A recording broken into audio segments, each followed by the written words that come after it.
Good evening. I'm Tom Jordan. All right, John, a lot of people out there tonight. 100,000 in the South Bay, 300,000 in Balboa Park, celebrating the holiday season. December night's another free event. Always a great time out there. Great time of year. All right, John, thanks so much. Closing arguments are scheduled this morning in the trial of the man accused of opening fire and wounding 2 children at a Carlsbad elementary school back in 2010. Is surging in every single poll that's been out today. It's tax time. Did you know that? And there's some pretty good news for anybody dragging their feet when it comes to filing to pay those taxes. You might want to keep your gas tank topped off. Gas prices have been pretty steady here all week as well, but analysts say, yeah, they're going to rise again. These 3 whistleblowers here, they had to actually go outside the chain of command to get anyone to pay attention to this.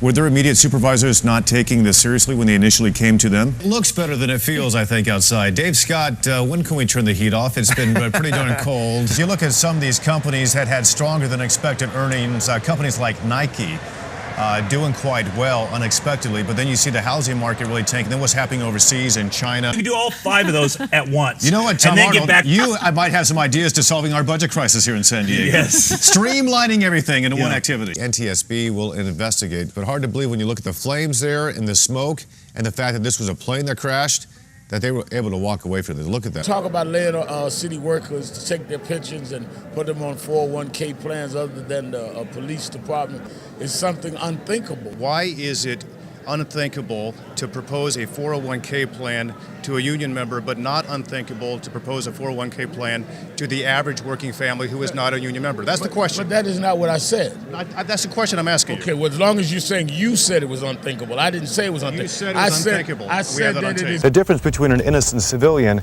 and a probable threat is key. It's something most people don't think about when they think of the country of Israel, that there are actually surfers there surfing on the Mediterranean Sea.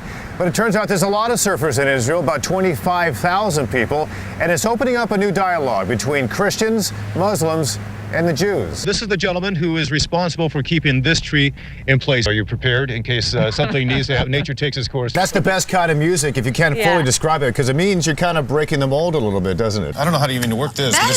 Oh, jeez. I'm so sorry. Is that what you do? More than just a pitter-patter right now. It's coming down pretty hard here in Kearney Mesa. Dave Scott will check in with you in just a bit. Thanks so much. And by the way, our viewers, you can help report on the weather. Be a KUS eyewitness. Take pictures or video of the rain, the snow, the wind, or any storm damage in your neighborhood. Send it to us. Just go to our website, KUSI.com. Look for the KUS Eyewitness tab, then do the download. The Kansas caucuses, they are today. 40 delegates are up for grabs, but instead of campaigning there, Republican presidential candidates are keeping their focus on the South. The federal government is taking the lead in the prosecution against the suspect. George Jakubik has been indicted on 8 charges related to the so-called bomb factory case.